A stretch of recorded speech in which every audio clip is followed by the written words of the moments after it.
Mga sangkay, meron pong isang malaking problema ngayon na dapat pong malaman ni PBBM.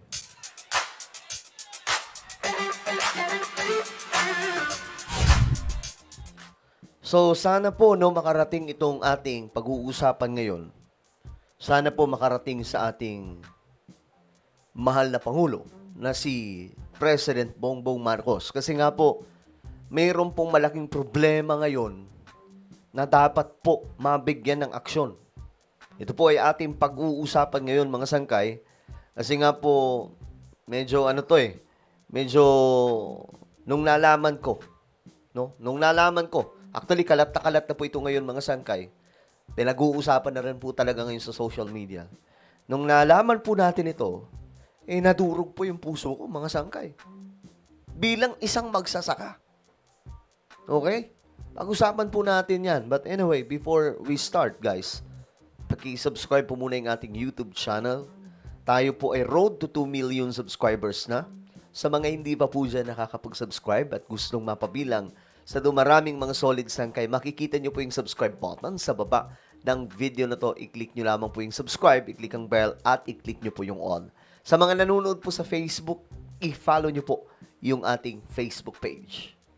Alright? Shoutout ka pala sa lahat ng mga solid sangkay na nanonood ngayon. Magandang oras po sa inyong lahat. Okay. Ito gusto kong ipaalam ito kay President BBM kasi napag-alaman po natin, ito mga sangkay. Ito yung nalaman natin ngayon eh. Kaya pinost ko po ito. Ayan. Panawagan sa ating mahal na Pangulong Bongbong Marcos. Nakarating sa atin ang balita mula sa farmers o mga farmers from Cagayan. Sa Cagayan Valley po ito. Mura daw ang palay nila doon, sila daw ay binabarat. 14 pesos lang daw ang bilihan per kilo. I hope na mabigyan ito ng atensyon. Sa ibang part ng Pilipinas ay okay naman ang bentahan. Tapos sabi dito, sa Cagayan at Isabela at iba pang mga lugar, mga sangkay, na problema sila sa pambabarat ng kanilang mga pinagpagurang sakahan, mga palayan, mga sangkay. So, nangyayari po ito sa ibang part ng ating bansa. Naway mabigyan po ito ng aksyon at solusyon. So, ngayon, nakakalungkot, mga sangkay, na ito po ay nangyayari nung Abril pa pala ito. Actually, hindi lang April eh. Matagal-tagal na rin, mga from March or February, mga sangkay, nangyayari na po na mura. Binabarat po sila. Binabarat po nitong mga negosyante, mga sangkay, ang palay mula sa ating mga magsasaka. Ayon nga po sa kanila, dati daw, tig 25 pesos. Okay na daw po yun, kahit papaano. Per kilo. Ngayon, mga sangkay, umaaray po talaga sila. Kasi nga 14 pesos, I remember, mga sangkay, kahit yung kopra. Noon yung kopra, mga sangkay, umabot po sa 11 pesos per kilo. Ang sakit po nun sa puso ng mga magsasaka. Paano ka magsasaka? Paano ka magbebenta ng kopra kung galong kababa ang kilo? Galon din po dito sa palay. Kasi ito, mga sangkay, sa mga farmers, lalo-lalo na po may mga malalawak po talagang palayan. Pag umaani po sila, sako-sako po yan, mga palay. Tapos may umaangkat po dyan. May kumukuha. May bumibili. Ang problema, mga sangkay, sa mga palay na ito, kapag binabarat, kagaya nitong nangyayari. Ngayon, sinerch ko po yan, mga sangkay, tingnan po natin. Ayan po. Tingnan po ninyo. Mismo mga pro-government ngayon ay nananawagan na kay PBBM at sa Department of Agriculture Philippines. Please, gumawa kayo ng aksyon kasi nga po hindi po natin alam kung pinagtitripan itong mga to nitong mga negosyante na binibili po ng murang-mura ang kanilang mga palay. Ayan o, kagaya po nito. Ito ay pro-government pero sabi po niya, shout out sa Department of Agriculture, especially to Sec Kiko Chu Laurel. Sabi dito, ilang beses na ako nakakatanggap ng mga hinaing ng farmers sa Nueva Ecija at ngayon naman sa Cagayan na ang bilihan ng palay sa mga magsasaka ay nasa 14 pesos per kilo na lang. Nung nakaraang buwan, 16 pesos daw. Pababa naman ata ng husto. Pakitulungan po sila at baka may mga traders na namang nagsasamantala sa ating mga magsasaka. Maraming salamat po. Yun nga po ang nangyayari. Itong mga negosyante, mga sangkay, mga traders na ito, sinasamantala yung mga magsasaka. Nakakadurog ng puso, guys. Hindi po natin alam kung gaano kahirap na umani ng palay. Ang tagal ng proseso niyan. Ilang buwang pinaghirapan. Tapos bibilhin lamang po, tig 14 pesos per kilo ang palay nila. Ayan o, sana po sir, mabigyan pansin ng mahal na PBBM ang presyo ng palay. Sa Cagayan, 14 pesos lang po per kilo. Luging-lugi po yung mga farmers sa presyo. Salamat po. Di ba mga sangkay? Nakakalungkot po ito. Sana mabigyan po ng aksyon ng ating mahal na Pangulo. Ngayon, ito, nung April, binalita na rin pala ito, kalagayan ng mga magsasaka sa Nueva Ecija, kung saan 14 pesos per kilo lamang ang bili ng kanilang mga palay. Sa Gapan City, natuklasan din ang monopolisasyon sa bilihan ng palay kung saan naging kasabuat. Ito, mga sangkay, may mga ano pa. May mga politiko pa ba? Ito mga rice traders, mga ano to ha? Mga negosyante. Pambihira, mga politiko yung mga kasabuat. Nak ng tokwa, mga sangkay. Sinasabing 14 to 16 pesos kada kilo ang bili ng mga pribadong negosyante sa aning palay ng mga magsasaka. Samantala, ang NFA ay namimili sa halagang 24 kilo, subalit hindi pa naaabot ang 5% na target nitong bilhin mula sa lokal na produksyon. Susana ang bumili nito. NFA na po.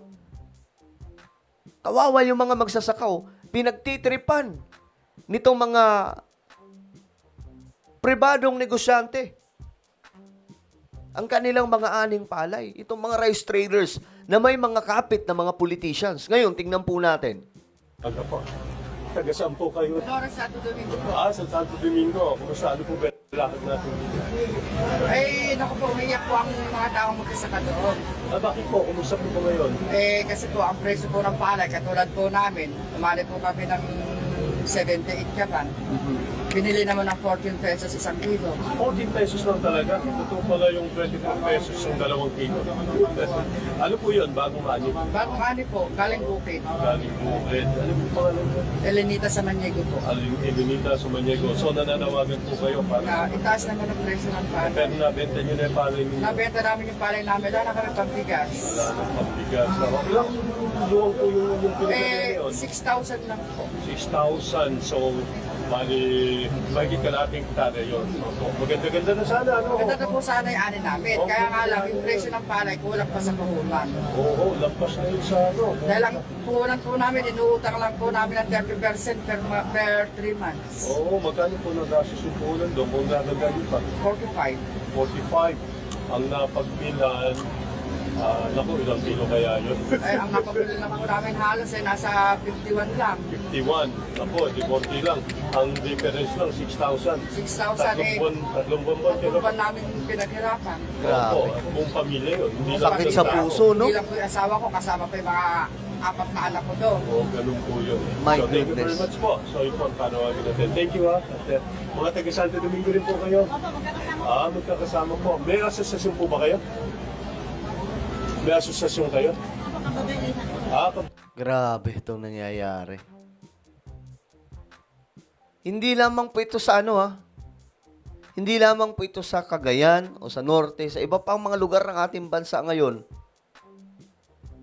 Kawawa po sila. Eh no, March pa po. 14 pesos per kilo yung palay. Nakakalungkot. So kami po ay nananawagan kay PBBM bilang bahagi ng mga magsasaka. Nananawagan po sa Department of Agriculture. Please tulungan po yung mga kababayan po natin magsasaka na pinagtitripan ngayon ng mga pribadong mga negosyante. Mga traders na binibili lamang po ang kanilang mga palay for just 14 pesos per kilo. Hindi na po makatarungan ito. Itong nangyayari. Diyos mio Marimar. Kawawa o mga sangkay. Kawawa po talaga. Grabe, salot sa lahat ng mga magsasaka. Pati nga magsaka sa ini, trabaho dito yung taltalon. Grabe. Ganyan po kahirap ang sangkay. Itong ginagawa, tapos bibilhin lang po ng 14 pesos. Guys, nakaraan pa pala itong buwan nangyayari. Buti nakarating po ito sa akin. Buti talaga nakarating po ito sa akin. At ngayon mga sangkay, marami na rin po ang nananawagan pala nito. Nakakalungkot itong nangyayari sa mga kababayan po natin. Sobrang heartbreaking po talaga. 14 pesos. Please, sa Department of Agriculture, sa NFA, kay PBBM, tulungan po natin, naway makarating po ito sa kanila, matulungan po yung mga magsasaka. Nangihingi po sila ngayon ng saklolo. Nakakalungkot. Sana po matulungan po sila kasi nga po, alam ko may tig 20 pesos per kilong bigas na po. That's good. Galing po sa NFA. Pero sana ang NFA na po yung bumili. Lahat po nito mga mga palay ng mga magsasaka nang sa ganun ito mga lukulukong mga pribadong mga negosyante. Maunsami yung kanilang mga plano. Kasi kawawa binabarat po. Yung iba nga po hinold daw po nila Hinold nila yung kanilang mga palay muna. Kasi nga po, mga sangkay, kawawa daw talaga. Kawawa yung kanilang pinagpaguran. 14 pesos per kilo. Ang sakit nun. Luging-lugi. Luging-lugi talaga. So sana mabigyan po ng aksyon. Guys, hanggat hindi po ito nabibigyan ng aksyon, mangangalampag po tayo. Mangangalampag po talaga tayo. Kasi ako, mga magulang ko magsasaka, ako mismo, isa pong magsasaka. Okay? Ay, i-share nyo po ito ngayon din. Mananawagan po tayo. Kailangan makarating po ito sa presidente. Alright, so ano po ang inyong opinion? Just comment down below. Meron po tayong YouTube channel, Sangkay Revelation. Hanapin nyo po ito sa YouTube. Kapag nakita nyo na, i-click nyo po yung subscribe, i-click ang bell, at i-click nyo po yung all. Ako na po ay magpapaalam, mag-iingat pong lahat. God bless everyone.